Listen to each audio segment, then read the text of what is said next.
નમસ્કાર, આપ જોઈ રહ્યા છો ઇન્ડિયા ન્યૂઝ ગુજરાત અને હું છું આપની સાથે કોમલ અગ્રવાલ। શરૂઆત કરી મહત્વના સમાચારોથી। મહેસાણાની વાત કરીએ।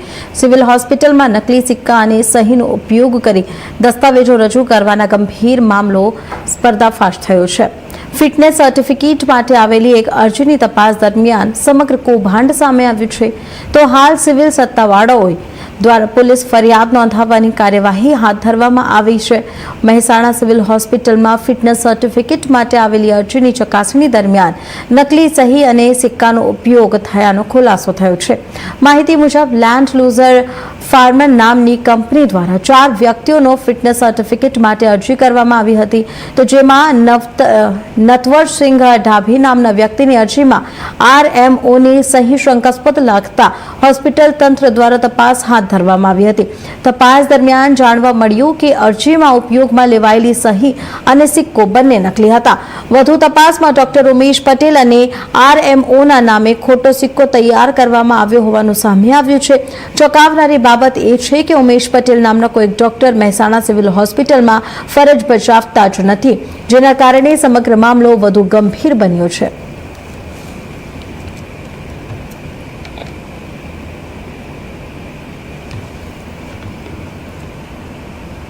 રાજકોટની વાત કરવામાં આવે તો રાજકોટના પેલેસ રોડ સ્થિત જૈન દેરાસરમાં થયેલી લાખોની ચોરીનો રાજકોટ એ ડિવિઝન પોલીસે સફળતાપૂર્વક ભેદ ઉકેલી દેવામાં આવ્યો છે।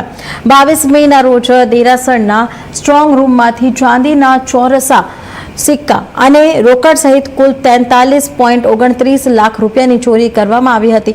આ સમગ્ર ઘટનામાં ચોંકાવનારી બાબત એ છે કે ચોરી કરનાર અન્ય કોઈક નહીં પરંતુ દેરાસરનો જ ઓફિસ બોય નીકળ્યો છે। રાજકોટના પોલીસ રોડ ઉપર જ આવેલી જૈન દેરાસરમાં 22 મેના રોજ સ્ટ્રોંગ રૂમમાં રાખવામાં આવેલા કબાટના ખાનામાંથી 13.840 કિલો ચાંદીના ચોરસા, ચાંદીના સિક્કા તેમજ 8 લાખ રૂપિયાની રોકડ રકમની ચોરી થઈ હતી। ચોરીનો કુલ આંક 43 લાખથી વધારે સુધી પહોંચતા પોલીસ માટે આ કેસ પડકારરૂપ બન્યો હતો। આથી ઘટનાની ગંભીરતા ધ્યાનમાં રાખીને રાજકોટ ડિવિઝન પોલીસે ટેકનિકલ સર્વેલાન્સ, CCTV ફૂટેજ અને વિવિધ દિશામાં તપાસ શરૂ કરી હતી। એ ડિવિઝન પોલીસ સ્ટેશન વિસ્તારમાં આવેલ જૈન દેરાસરમાં ગઈ તારીખ 22/5/2026 ના રોજ હેમંતભાઈ ઇન્દુભાઈ ઇન્દુલાલ શાહ નાઓએ ફરિયાદ નોંધેલ। તેને ત્યાં દેરાસરમાં નોકરી કરતો તનુ ભગવતી પ્રસાદ અમેટા, જે રાજસ્થાનનો રહેવાસી હતો, ત્યાં નોકરી કરતો, તેને અલગ અલગ ચાંદીના ચોરસા, સિક્કા તેમજ રોકડા રૂપિયા ચોરી કરી કુલ 43,29,000ની ચોરી કરી અને ભાગી ગયેલ। જે બાબતે એ ડિવિઝન પોલીસના PI શ્રી તેમજ સ્ટાફ તેમજ ચોકીના PSI શ્રી તેમજ તેમના સ્ટાફે, પોલીસ સ્ટાફે આ ચોરી ડિટેક્ટ કરવા માટે ખૂબ જ મહેનત કરી અને આ બાબતે જે મુખ્ય આરોપી તનુ ભગવતી પ્રસાદ અમેટા, જેને રાજસ્થાનથી પકડી, એમાં એક આરોપી ઉત્તરાખંડથી પકડી આદિત્ય ઉર્ફે આદિ ભીમરાવ, તેમજ એક સંદીપસિંહ રાજેન્દ્રસિંહ રાઠોડ, જે રાજકોટનો રહેવાસી છે। આ ત્રણને અટક કરી અને ₹33,88,000નો મુદ્દામાલ રિકવર કરેલ છે અને હાલમાં ત્રણેય આરોપીઓને જેલ હવાલે કરેલ છે।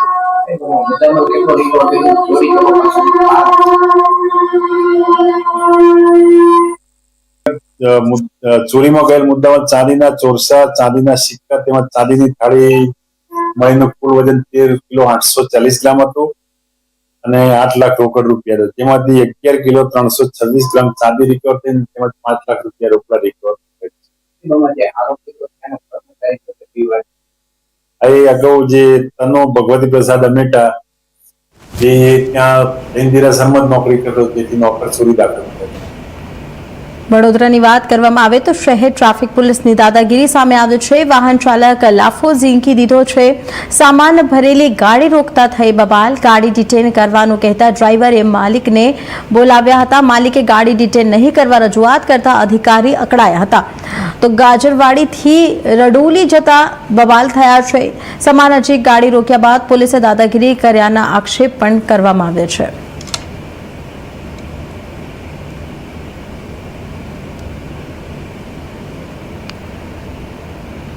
વડોદરાની વાત કરીએ તો લોકસભાના વિરોધ પક્ષના નેતા રાહુલ ગાંધીના જન્મદિવસ નિમિત્તે વડોદરા શહેર કોંગ્રેસ દ્વારા અનોખી સેવા પ્રવૃત્તિનું આયોજન કરવામાં આવ્યું.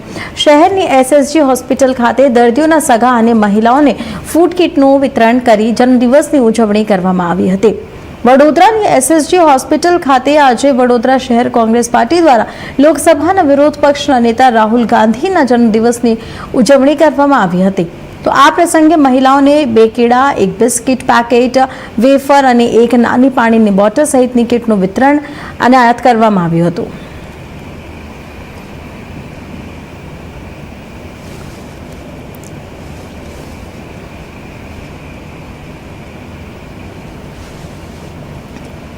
જંબુસરની વાત કરવામાં આવે તો ગુજરાત રાજ્ય કાનૂની સેવા મંડળ ભરૂચ જિલ્લા તથા તાલુકા કાનૂની સેવા સમિતિના સંયુક્ત ઉપક્રમે જંબુસરની નવયુગ વિદ્યાલયમાં એક કાનૂની શિક્ષણ શિબિરનું આયોજન કરવામાં આવ્યું હતું. આ પ્રસંગે ઉપસ્થિત રહેલા શ્રી ઈશ્વરભાઈ ઠાકોર અને તેમની ટીમે વિદ્યાર્થીઓને કાનૂની સેવાઓ અંગે વિસ્તૃત અને વિશિષ્ટ માર્ગદર્શન પૂરું પાડ્યું હતું. તેમજ વિદ્યાર્થીઓને ઉજ્જવળ ભવિષ્ય માટે શુભેચ્છાઓ પાઠવી હતી. કાર્યક્રમની શરૂઆતમાં શાળાના આચાર્ય હિતેન્દ્રસિંહ ઠાકોરે પુસ્તક ભેટ આપીને મહેમાનોનું ભાવભર્યું સ્વાગત કર્યું હતું અને અંતમાં આભાર વિધિ આટોપી હતી. આ સમગ્ર કાર્યક્રમનું સફળ સંચાલન શાળાના શિક્ષક દાનાભાઈ મીર દ્વારા કરવામાં આવ્યું હતું.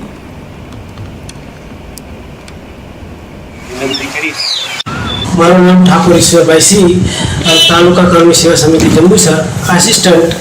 આજરોજ એલએલસી માટે આજની અત્રેની શાળામાં આવેલા, જેની અંદર એલએલસીનો વિષય હતો legal service for differently abled children, જેની અંદર શાળા પરિવારે અમને ખૂબ સાથ સહકાર આપ્યો અને વિદ્યાર્થીઓ સાથે જે એલએલસી કરી એની અંદર વિદ્યાર્થીઓએ ખૂબ શાંતિથી આ વિષય અમને સાંભળ્યા, જે બદલ આ શાળાનો અને વિદ્યાર્થીઓનો ખૂબ ખૂબ આભાર. એમની ટીમ ભાવનગરની વાત કરીએ તો ભાવનગર સ્થિત સરકારી મેડિકલ કોલેજમાં નોંધાયેલા રેગિંગના બનાવોને રાજ્ય સરકાર અને આરોગ્ય વિભાગે ગંભીરતાથી લીધો છે. આરોગ્ય મંત્રી પ્રફુલ્લ પાનશેરિયાની સૂચનાના આધારે કોલેજની એન્ટી રેગિંગ કમિટીની મેરેથોન બેઠક યોજાઈ હતી. બેઠક દરમિયાન ઓર્થોપેડિક વિભાગના પ્રથમ, દ્વિતીય અને તૃતીય વર્ષના વિદ્યાર્થીઓ ઉપરાંત સંબંધિત ફેકલ્ટી સભ્યો અને સપોર્ટ સ્ટાફને હાજર રાખી તેમના લેખિત નિવેદનો લેવામાં આવ્યા હતા. એન્ટી રેગિંગ કમિટીએ વિદ્યાર્થીઓના નિવેદનો સાથે ઉપલબ્ધ દસ્તાવેજોએ પુરાવીઓને પણ વિગતવાર સમીક્ષા કરી હતી. સમગ્ર તપાસના આધારે જવાબદારી નક્કી કરી આગળની કાર્યવાહી હાથ ધરવામાં આવી હોવાનું જણાવ મળ્યું છે.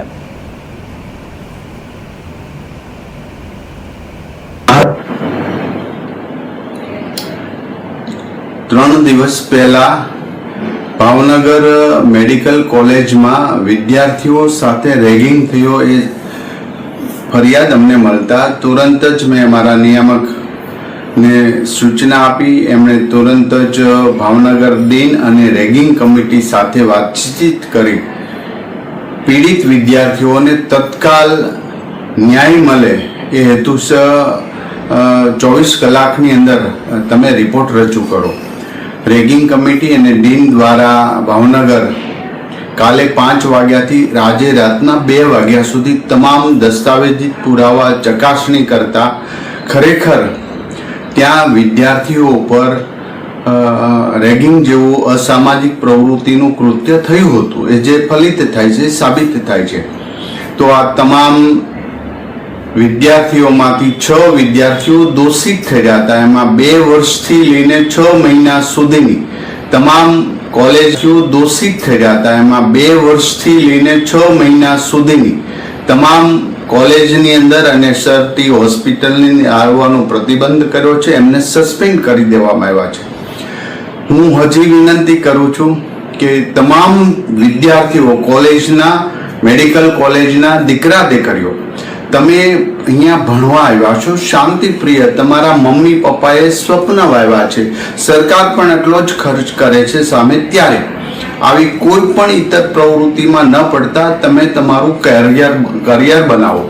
મને વિશ્વાસ છે દીકરા દીકરીઓ પર, તમે હોશિયાર છો, તમે રાષ્ટ્ર માટે કંઈક કરવા જઈ રહ્યા છો, તમારામાં અનંત શક્તિ છે.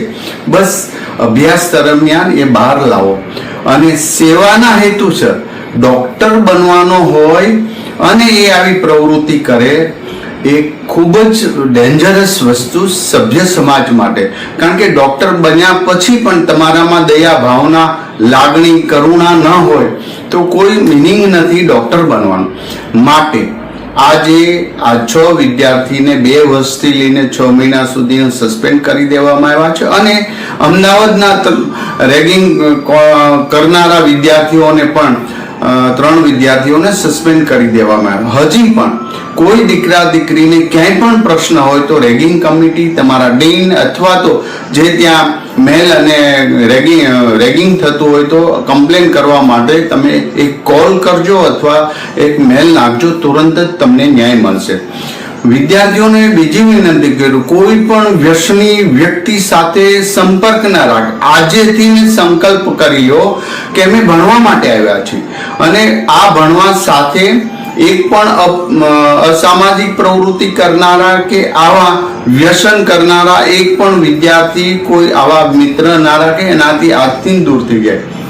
હજી ફરીવાર હું ચેતવણી આપી રહ્યો છું કે તમે ભણવા આવ્યા છો, તમને કોઈ તકલીફ નહીં પડે, પણ જે તકલીફ પાડનારા છે એને આ જ રીતે ન્યાય મળશે અને તુરંત જ કાર્યવાહી થશે. અમે 24 કલાકની અંદર આ બદમાશોના કૃત્યને ઉઘાડા પાડી અને તુરંત જ અમારી રેગિંગ કમિટી એમને સજા કરી છે.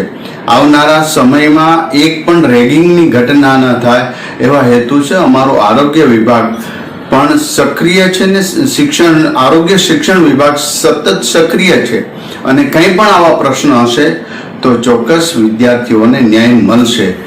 આજે આ ઘટના એ ખૂબ જ નિંદનીય છે કારણ કે ગુજરાતમાં 2 મેડિકલ કોલેજમાં આવી રેગિંગની ઘટનાઓ થતી હોય ત્યારે હું હજી કડક ચેતવણી આપું છું કે અમે કોઈ પણ બાબતની આવી અસામાજિક પ્રવૃત્તિ ચલાવી લેશું નહીં. ભારતીય જનતા પાર્ટીના એ શાસનની અંદર દરેક વિદ્યાર્થીઓ શાંત, સુરક્ષિત અને અભ્યાસ માટે અહીંયા આગળ આવે એ જ હું મારા વિભાગને સૂચના આપું છું. અને હવે આવું ઘટના ન ઘટે એવી અમે બધા જ મેડિકલ કોલેજને સૂચના આપેલી છે. હાલ ખબરોમાં આગળ વધી રાજકોટની વાત કરવામાં આવે તો રાજકોટમાં ખાદ્ય અને વાસી ખોરાક વેચતા વેપારીઓ સામે મહાનગરપાલિકાનો આરોગ્ય વિભાગ એક્શન મોડમાં જોવા મળી રહ્યું છે. મેયર નેહલ શુક્લાના આદેશ બાદ શહેરભરમાં હોટેલ, રેસ્ટોરન્ટ અને ફાસ્ટ ફૂડની દુકાનો પર સતત ચેકિંગ ચાલી રહ્યું છે. ત્યારે 150 ફૂટ રિંગ રોડ પર આવેલી એક ફાસ્ટ દુકાનમાં આરોગ્ય વિભાગની ટીમે દરોડા પાડી મોટી માત્રામાં વાસી અને અખાદ્ય ખોરાકનો જથ્થો ઝડપી પાડ્યો છે. રાજકોટ મહાનગરપાલિકાના આરોગ્ય અને ફૂડ વિભાગ દ્વારા 150 ફૂટ રિંગ રોડ પર આવેલી બાલાજી ચાઇનીઝ પંજાબી નામની દુકાન પર આકસ્મિક ચેકિંગ હાથ ધરવામાં આવ્યું હતું અને તપાસ દરમિયાન દુકાનમાંથી અંદાજે 115 કિલો જેટલો વાસી અને આરોગ્ય માટે હાનિકારક ખોરાકનો જથ્થો મળી આવ્યો હતો. આ જથ્થામાં બગડી ગયેલા શાકભાજી, વાસી ચટણી, નૂડલ્સ તેમજ મંચુરિયન જેવી ખાદ્ય ચીજ વસ્તુઓનો સમાવેશ થતો હતો.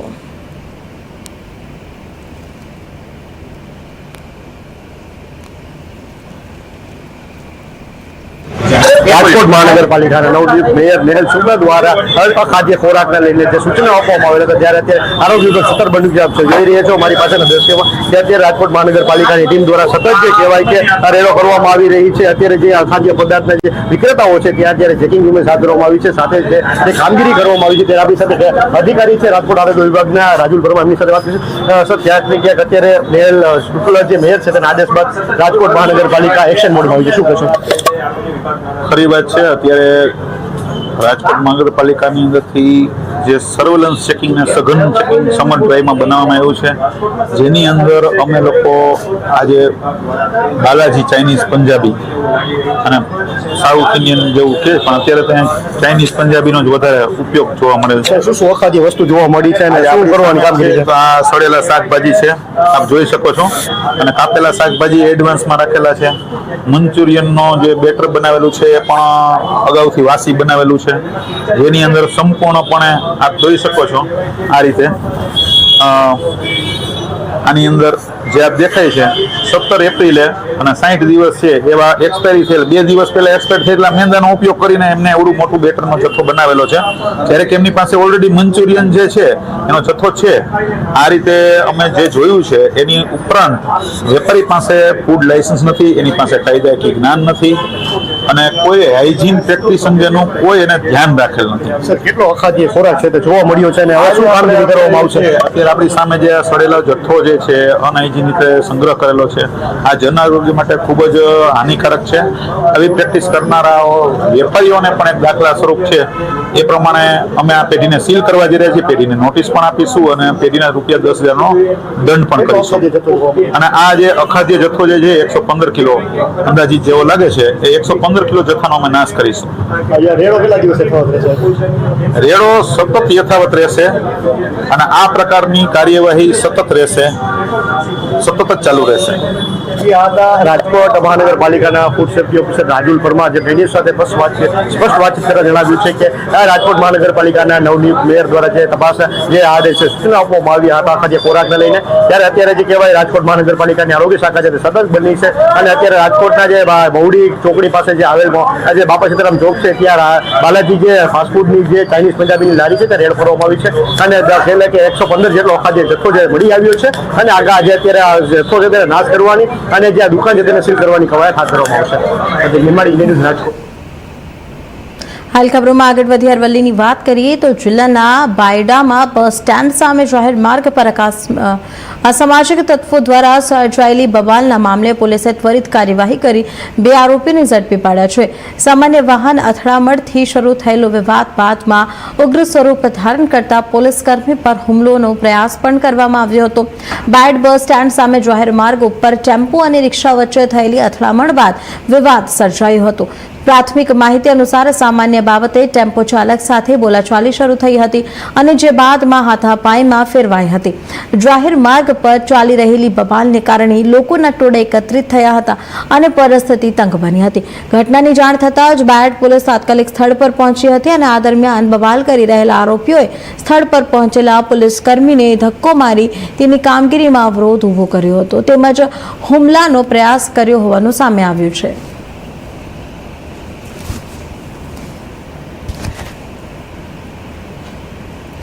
ગઈકાલે રાત્રે બાયડ ટાઉનની અંદર ચેતન કિરાણા સ્ટોર આવેલું છે, જ્યાં આગળ 2 સમયે રોડ ઉપર ઝપાઝપી બોલાચાલી કરી અને ટ્રાફિક જામ કરેલો અને જે અનુસંધાને હકીકત એવી છે કે આ કામે જે આરોપી છે શૈલેષભાઈ સેનાભાઈ પરમાર એ પોતાની રિક્ષા લઈ અને જતા હતા અને પોતે દારૂ પીધેલ હાલતમાં હતા.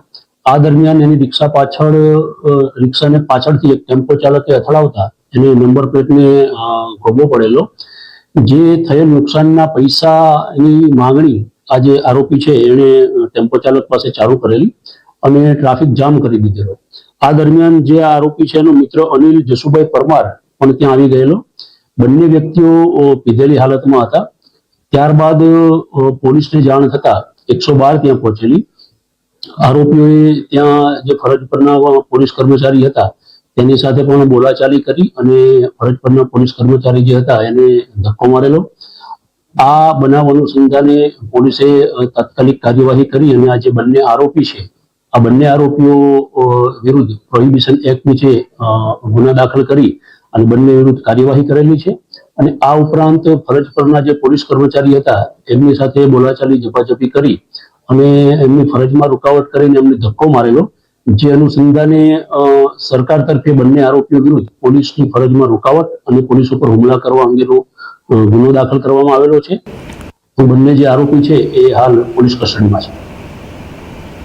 આણંદની વાત કરીએ તો આગામી તાઝિયા પર્વની આન બાન અને શાન સાથે ઉજવણી કરવા માટે આણંદ શહેર સેન્ટ્રલ મોહર્રમ કમિટીની જનરલ મીટિંગ યોજાઈ હતી. આણંદ શહેર સેન્ટ્રલ મોહર્રમ કમિટીના અધ્યક્ષ સોહેલ મિર્ઝા અને ઉપપ્રમુખ સૈયદ અહેમદ મલેકે શહેરની તમામ લોકલ તાજિયા કમિટીના હોદ્દેદારોને પર્વની શાંતિપૂર્ણ રીતે ઉજવણી થાય તે માટે સૌએ સાથ અને સહકાર આપવા તેમજ વહીવટીતંત્ર અને પોલીસ તંત્રને કાયદો અને વ્યવસ્થાના પાલનામાં પણ સહકાર આપવા અનુરોધ કર્યો હતો. આ મીટિંગમાં આગામી તાજિયાના જુલુસની પરવાનગી અને આયોજન માટેની સત્તા ઉપપ્રમુખ સૈયદ અહેમદને સોંપવામાં આવી હતી.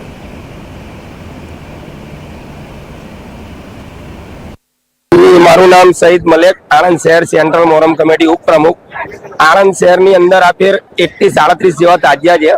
જે તાજિયાથી જૂના દાદરથી 26 તારીખનું પ્રસ્થાન છે જુલુસનું મેન, અને તેની આગળ 25 તારીખનું જે 9મી કતલની રાત અમારા આણંદની અંદર જે મનાવવામાં આવે છે, જે 25 જેવા તાજિયા ઇસ્માઇલનગર રોડથી સામરગા ચોકડી રૂટ પર ફરી અને પોતપોતાના સ્થળ પર પરત જશે.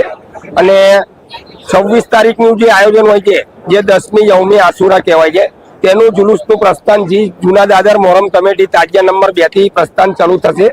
અને આણંદની અંદર તમામ રીતે શાંતિપૂર્ણ મોહરમ પર્વની ઉજવણી થાય તે હેતુને લઈને આજે તમામ મોહરમ કમિટીના પ્રમુખ, ઉપપ્રમુખ તથા અમારા સેન્ટ્રલ કમિટીના સભ્યો તથા અન્ય મોટા વ્યક્તિઓ ઉપસ્થિત રહ્યા હતા. અને મિટિંગની અંદર દરેક કમિટીને સલાહ સૂચન પણ આપવામાં આવી છે કે શાંતિપૂર્ણ રીતે મોહરમનું આયોજન કરવામાં આવે અને સારી રીતે પોલીસ પ્રશાસનને પણ અમારી જોડે સપોર્ટ મળે અને અમારી તાજિયા કમિટી જે 1 થી 37 છે તેને પણ શાંતિથી સારી રીતે ઉજવણી કરવામાં આનંદ રહે. આગામી 26 તારીખે જે મોહરમનો તહેવાર આવે છે તેના માટે દરેક તાજિયા કમિટીના પ્રમુખ અને ઉપપ્રમુખોને બોલાવી અને આજે એ લોકોના ફોર્મને ભરાઈ અને જુલુસનું જે રીતના પ્રસ્થાન કરવું અને આગેવાની જે રીતે કરવાની છે એ બધાને સમજ ને માર્ગદર્શન આપવામાં આવ્યું છે. આગામી 26 તારીખે મોહરમનો જુલુસ નીકળશે અને એના આગલા દિવસે એટલે કે કતલની રાત્રે 2 દિવસ મોહરમના બધા પોતપોતાના સ્થાનેથી તાજિયા ઉઠાઈ અને જુલુસના સ્વરૂપે અલગ અલગ વિસ્તારોમાં ફરીને પાછા પોતપોતાના સ્થાન પર સ્થાપિત થશે. હાલ સમાચારમાં આટલું જ. વધુ સમાચાર માટે જોતો રહો ઇન્ડિયા ન્યૂઝ ગુજરાત, ગુજરાતની ધડકન. નમસ્કાર.